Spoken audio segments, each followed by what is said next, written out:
قرآن حکیم نے بھی سورہ آل عمران کے آخری رکوع میں ذکر کو سب سے پہلے اور سب سے اہم عامل کی حیثیت سے شمار کیا ہے۔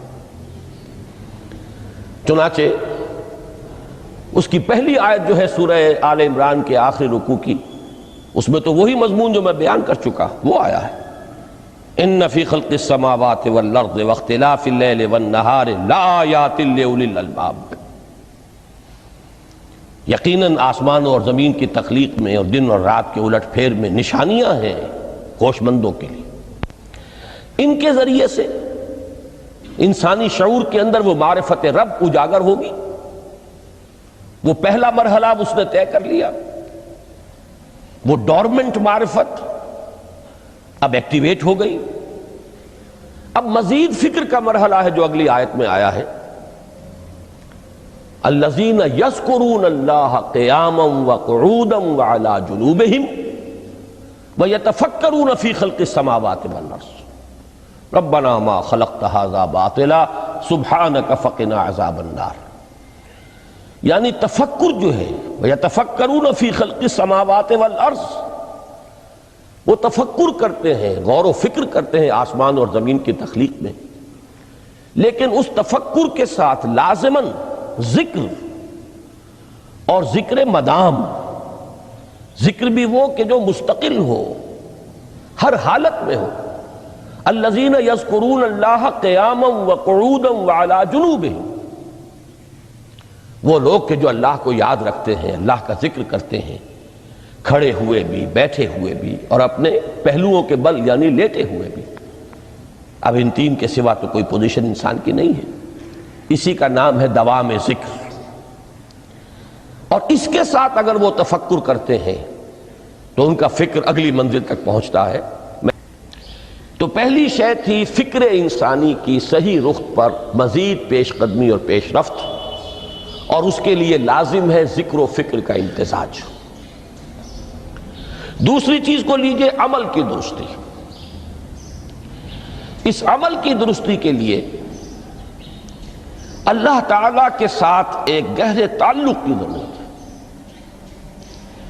اس لیے کہ صبر کی بحث میں یہ مضامین شاید آپ کے سامنے آ گئے ہوں کہ صبر جہاں مصیبت پر صبر ہوتا ہے، تکلیف پر صبر ہوتا ہے، اللہ کے احکام پر جمنا یہ بھی صبر ہے، نفس کی خواہشات کی باغ کو تھام کر رکھنا، کھینچ کر رکھنا یہ بھی صبر ہے، اور استقامت کسی شے پر قائم رہنا یہ بھی صبر ہے۔ تو عمل صحیح پر استقامت کے لیے وَاصْبِرْ وَمَا صَبْرُكَ إِلَّا بِاللَّهِ، اس صبر کی سب سے اہم جو بنیاد ہے، اس کا جو سب سے بڑا ذریعہ ہے، اس کا جو سب سے بڑا سہارا ہے، وَمَا صَبْرُكَ إِلَّا بِاللَّهِ، اس کے لیے ضرورت ہے ایک گہرے تعلق کی کہ اللہ کے ساتھ ایک ایسا تعلق برقرار رہے جو نہ صرف گہرا ہو بلکہ دائم و قائم ہو، مسلسل۔ ذرا ذہول ہوگا تعلق مع اللہ میں، ذرا کمی آئے گی، شیطان کا وار کاری ہو جائے گا۔ اسی کو حضور نے حدیث میں یوں تعبیر کیا ہے تمثیلاً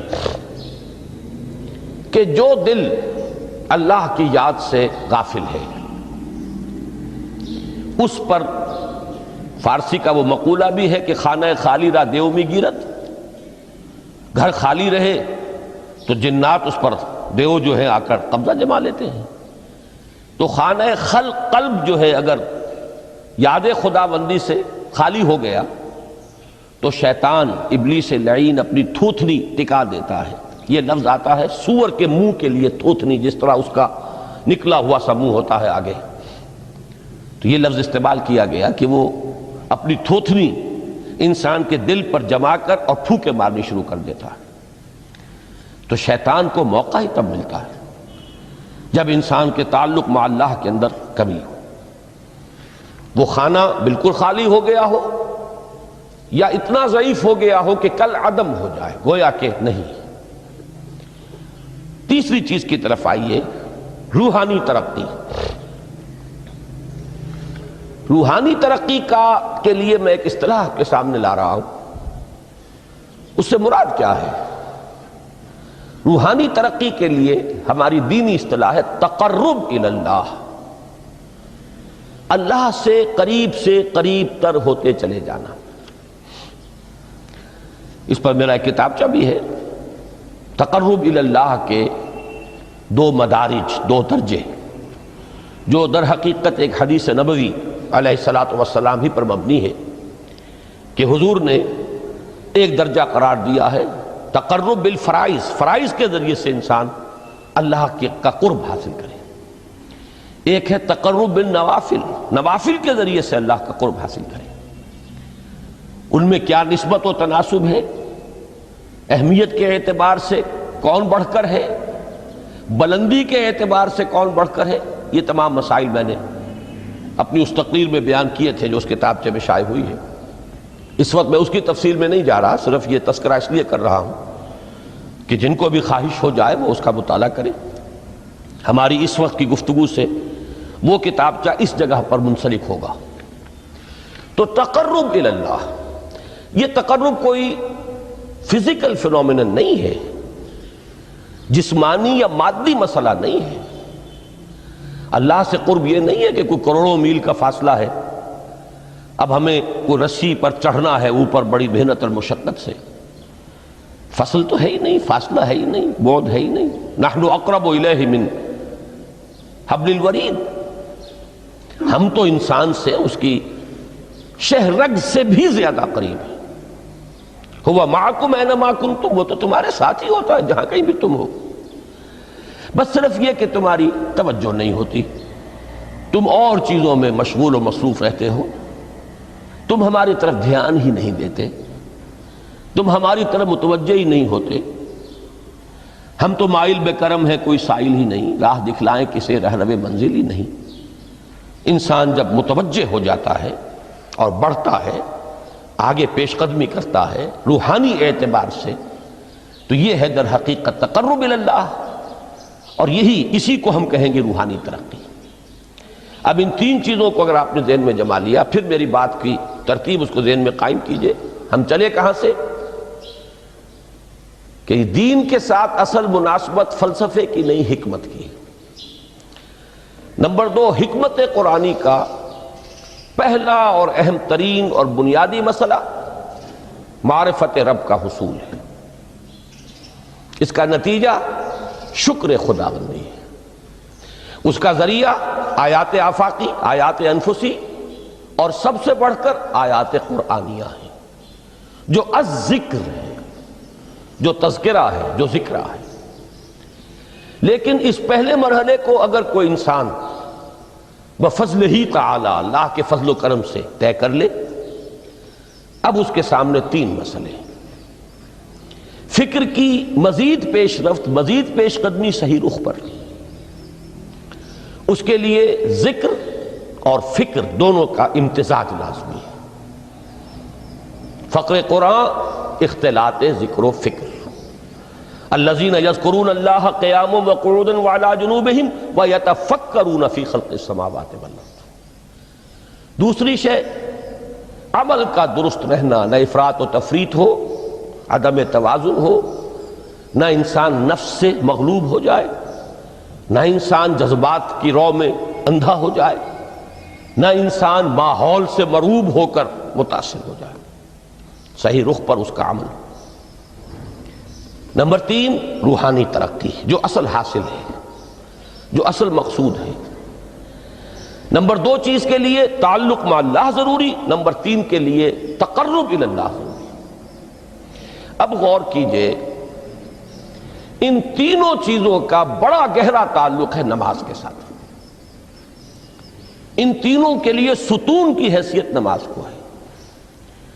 لہذا ایمان کے بعد یا معرفت رب کے بعد حکمت دین کا اہم ترین مسئلہ نماز، صلاۃ.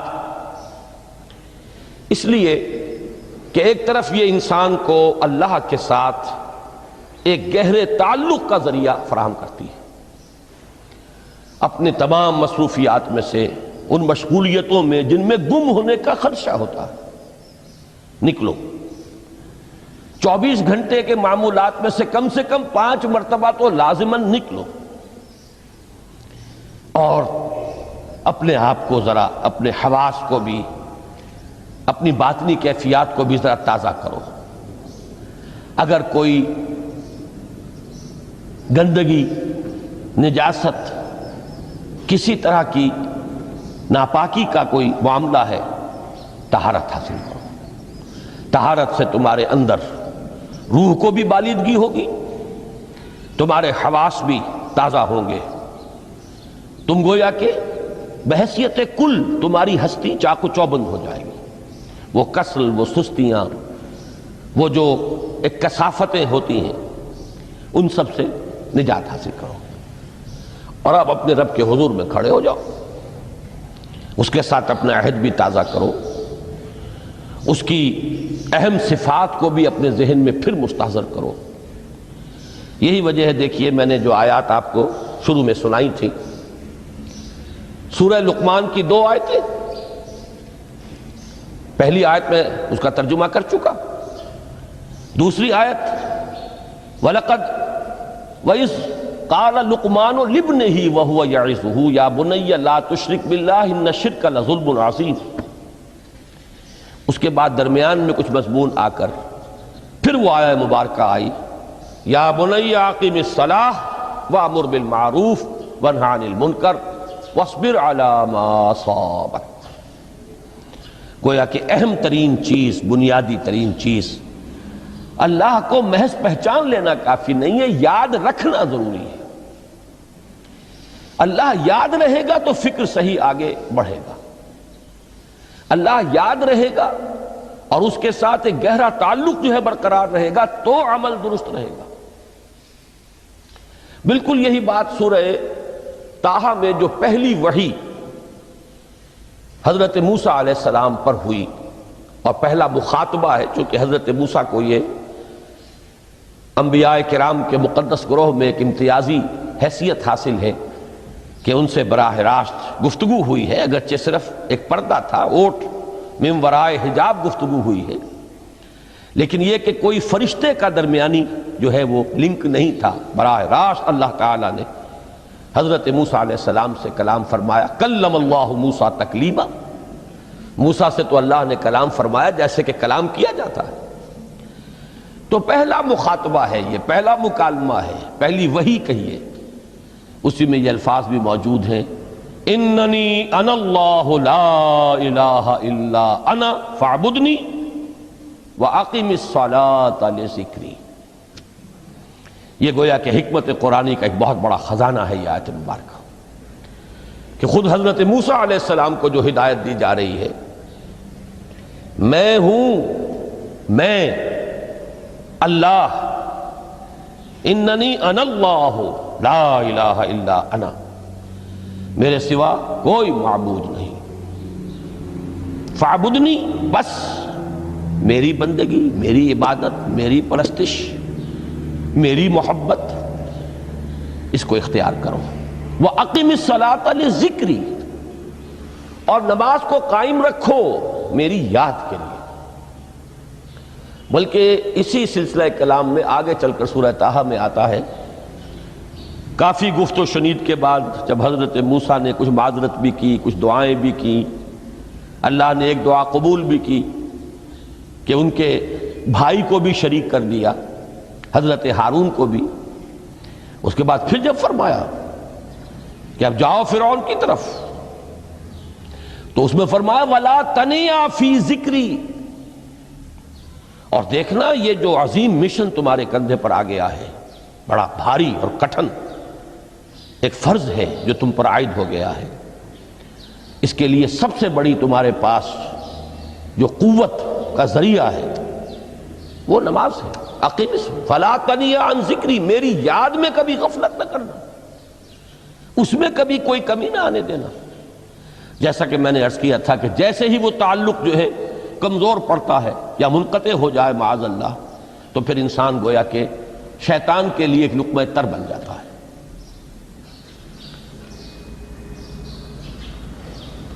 اب آپ غور کیجئے، تیسری شے تقرب الی اللہ،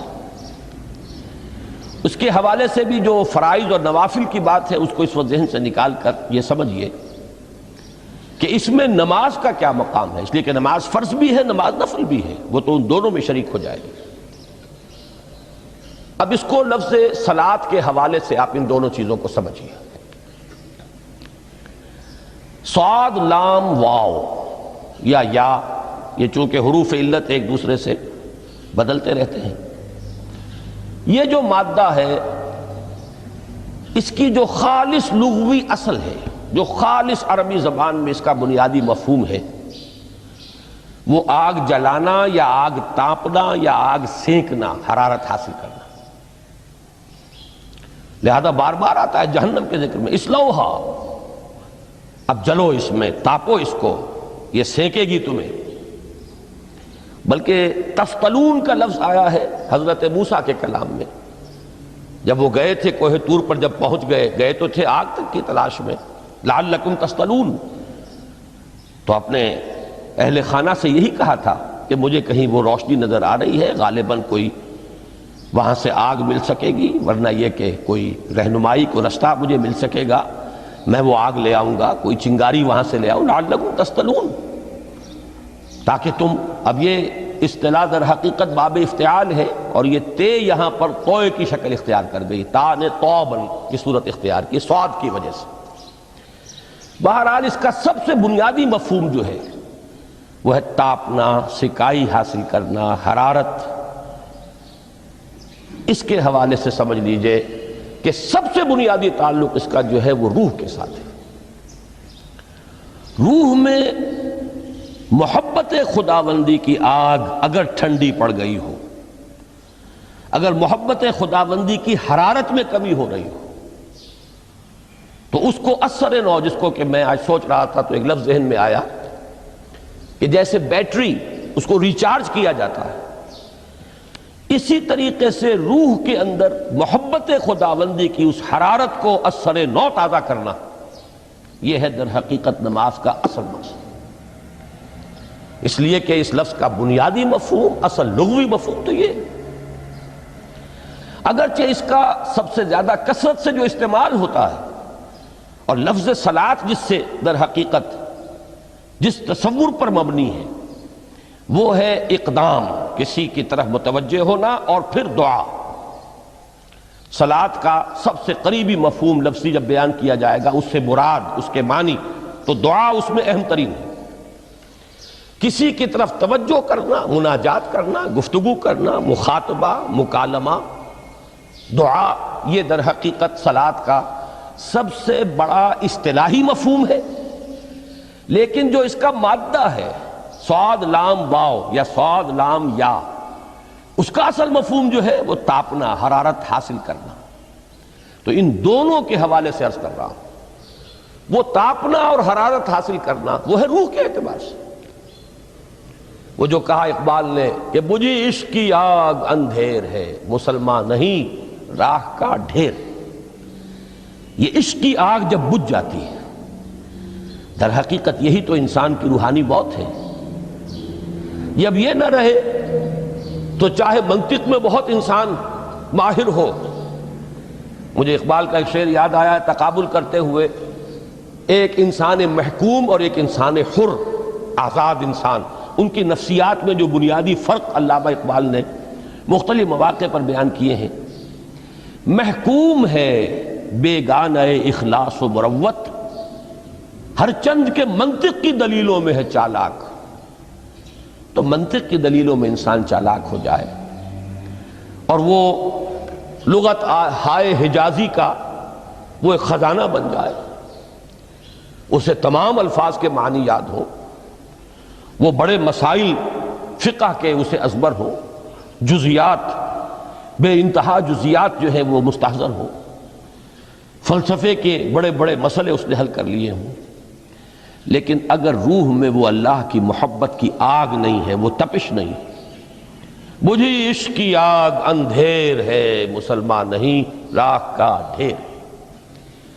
اسی کے حوالے سے آج مجھے یاد آیا تھا کہ وہ جو بڑی سادہ سی ایک نظم ہے، اللہ تعالیٰ سے دعا، یا رب دل مسلم کو وہ زندہ تمنا دے، اس میں بھی جو الفاظ آئے ہیں جو روح کو گرما دے اور قلب کو تڑپا دے، یہ ہے اصل جو مقصود ہے نماز کا۔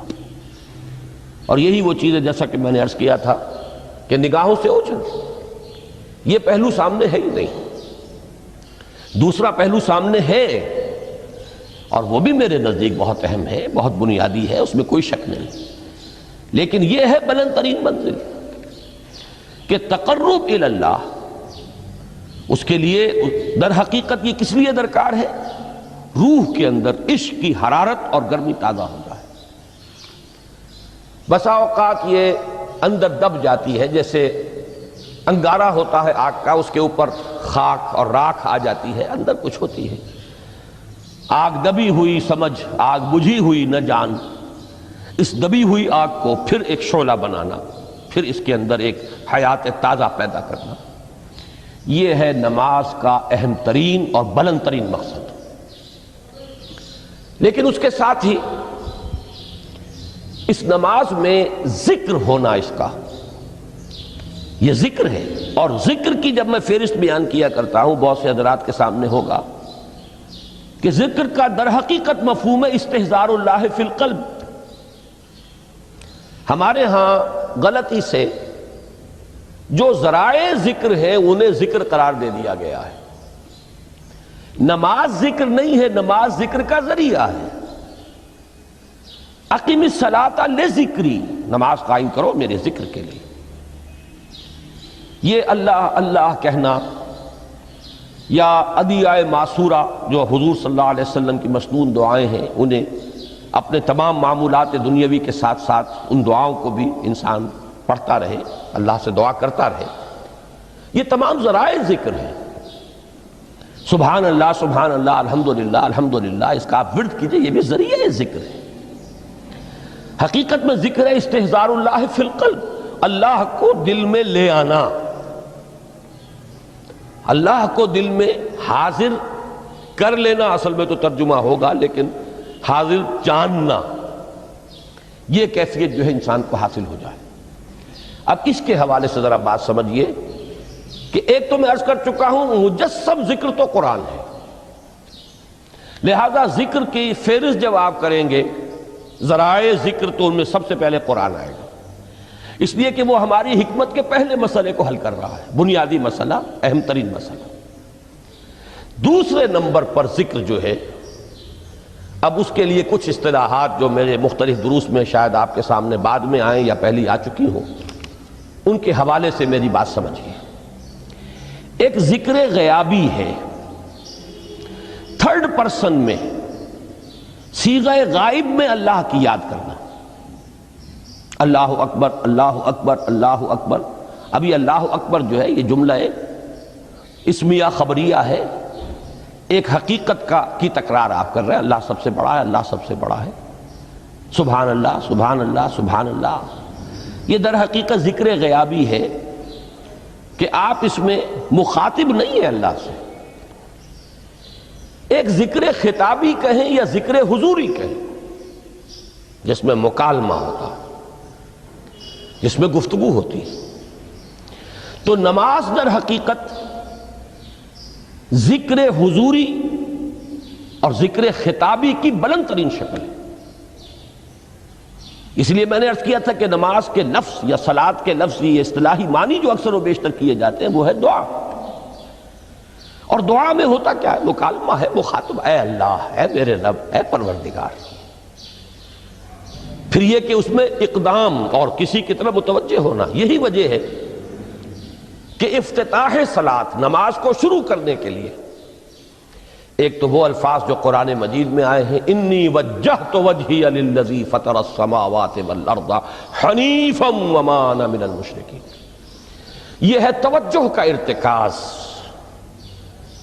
بشرطے کہ یہ صرف الفاظ ہی نہ نکل رہے ہوں، واقعتاً یہ تعبیر ہو اس وقت کی انسان کی نفسیاتی کیفیت کی، کہ شعوری طور پر وہ فیصلہ کرتا ہے کہ اب میں منقطع ہو رہا ہوں، ہر چہار طرف سے اپنی توجہ کو ہٹا کر، ہر مسئلے سے اپنے آپ کو خالی و ذہن کر کے یعنی ظاہری اور باطنی دونوں اعتبار سے میں اپنی توجہ کا ارتکاز کر رہا ہوں اس ذات کی طرف جس نے آسمانوں اور زمین کو پیدا کیا، اور بالکل یکسو ہو کر رہا ہوں۔ انی وجہت وجہی للذی فطر السماوات والارض حنیفا وما انا من المشرکین۔ اور دوسری وہ جو دعا جس سے ہم افتتاح کرتے ہیں اپنی نماز کا، دیکھیں اس میں خطاب کا کس قدر اہتمام، وہاں سبحان اللہ نہیں ہے، سبحانک اللہم، پاک ہے تو اے رب ہمارے، وبحمدک وتبارک اسمک وتعالی جدک۔ اب آپ غور کر رہے ہیں، یہ ہے تخاطب، براہ راست مخاطب ہونا شروع ہو رہی ہے۔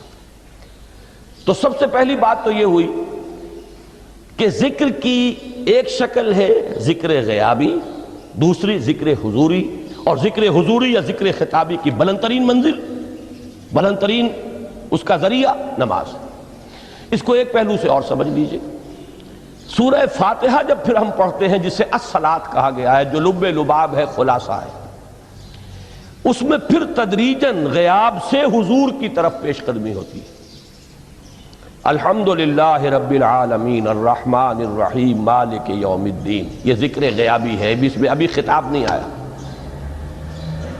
یہ وہی جملہ اسمیہ ہے۔ کل تعریف اس اللہ کے لیے ہے جو تمام جہانوں کا پروردگار ہے، مالک ہے، جو رحمان ہے، رحیم ہے، جزا و سزا کے دن کا مختار و مالک ہے۔ اب یہ غیاب سے حضور کی طرف، ایاک نعبد و ایاک نستعین اہدنا الصراط المستقیم، یہ ہے وہ۔ اب پہلے ایک معاہدہ ہے، ایک اقرار ہے، اعتراف ہے، وعدہ ہے، اور پھر دعا ہے، استدعا ہے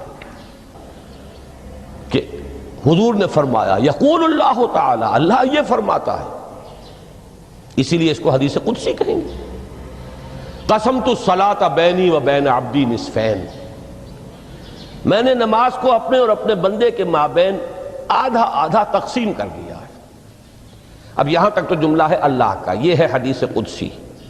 اب آگے جو ہے نریشن اس کی جو ہے حضور صلی اللہ علیہ وسلم کی جانب سے ہے، یعنی خبر دے رہے ہیں وہ اللہ کی طرف سے ہی۔ ویسے تو تمام احادیث ہی گویا کہ ہم سمجھتے ہیں انسپائرڈ تو اللہ کی طرف سے ہی ہے، لیکن یہ کہ جہاں صراحت ہو کہ اللہ کہتا ہے وہ حدیث قدسی ہے۔ تو یقول اللہ تعالی قسمت الصلاۃ بینی و بین عبدی نصفین، یہاں تک تو حدیث قدسی ہے۔ اب دوسری عام حدیث ہے، اذا قال العبد الحمد للہ رب العالمین یقول اللہ تعالی حمدنی عبدی، جب بندہ کہتا ہے الحمدللہ رب العالمین، پروردگار کہتا ہے میرے بندے نے میری حمد کی۔ جب بندہ کہتا ہے الرحمن الرحیم، پروردگار فرماتا ہے ثنا علی عبدی، میرے بندے نے میری ثنا کی، بڑی تعریف کی۔ جب بندہ کہتا ہے مالک یوم الدین، اللہ فرماتا ہے مجدنی عبدی، میرے بندے نے میری بڑی بزرگی بیان کی ہے، تمجید کی ہے۔ پھر جب بندہ کہتا ہے ایاک نعبد و ایاک نستعین، اللہ فرماتا ہے ھذا ما بینی و بین عبدی ولعبدی ما سأل، یہ ہے میرے اور میرے بندے کے درمیان۔ یہ تو معاہدہ ہے نا، معاہدے میں تو دو فریق جکڑے جاتے ہیں، بند جاتے ہیں، یہ میرے اور میرے بندے کے درمیان ہے، اور میرے بندے نے جو طلب کیا میں نے دیا، اس لیے کہ اس میں طلب بھی تو ہے، ایاک نستعین، تیری مدد چاہتے ہیں، یہ طلب ہے۔ اسی کی شرح ہے جو اب آخری تین آیتیں ہیں، پروردگار ہم تیری مدد چاہتے ہیں، پروردگار ہم تیری ہی بندگی کرتے ہیں اور کریں گے، اور تیری ہی مدد چاہتے ہیں، چاہیں گے۔ اگر حال میں اس کا ترجمہ کریں گے، زمانہ حال کے اعتبار سے، اس لیے کہ فعل مضارع میں تو دونوں موجود ہیں، شامل ہیں، تو یہ ایک اعتراف ہے، اظہار حال ہے۔ اللہ کرے کہ وہ واقعتاً صحیح اظہار حال ہو، ہم واقعی اللہ کی بندگی کرتے ہوئے یہ کہیں کہ ایاک نعبد، ورنہ اگر ہماری اصل صورتحال سے وہ مطابقت نہ رکھتا ہو تو پھر تو ایک طرح کا جھوٹ ہو جائے گا، غلط بیانی ہو جائے گی۔ ایاک نعبد، تیری ہی بندگی کرتے ہیں، اور مستقبل میں کیجئے، کریں گے، یہ ہے عہد، تیری ہی مدد چاہتے ہیں، تجھی سے مدد طلب کرتے ہیں، تجھی سے مدد چاہتے رہیں گے۔ اس کے لیے فرمایا وَلِعَبْدِي مَا سَأَلَ، اور پھر اس کے بعد وہ استدعا ہے اهدنا الصراط المستقیم صراط الذین انعمت علیہم غیر المغضوب علیہم ولا الضالین۔ اس حدیث میں اس کو ایک ہی جملے کو لیا گیا ہے، ایک ہی جملے کی حیثیت سے۔ جب بندہ یہ کہتا ہے تو اللہ فرماتا ہے ھذا لعبدی ولعبدی ما سأل، یہ خالص میرے بندے کے لیے ہے، اس بندے نے ایک درخواست پیش کی ہے اور میں نے گرانٹ کی، وہ اپلیکیشن، وہ ریکویسٹ گرانٹڈ ہم نے دے دی، ولعبدی ما سأل۔ یہ ہے اس کی تاثیر کا عالم، بشرطے کے معاملہ وہ شعور کے ساتھ، بشرطے کے مطابقت ہو ظاہر اور باطن کی، بشرطے کے مطابقت ہو قول اور فعل کی، تو اس کا اتنا اونچا مقام ہے کہ ایک ایک جملہ ادھر ادا ہوا، ادھر اللہ کی طرف سے ریسپانس مل رہی ہے۔ افلاک سے آتا ہے نالوں کا جواب آخر، اٹھتے ہیں حجاب آخر، کرتے ہیں خطاب آخر،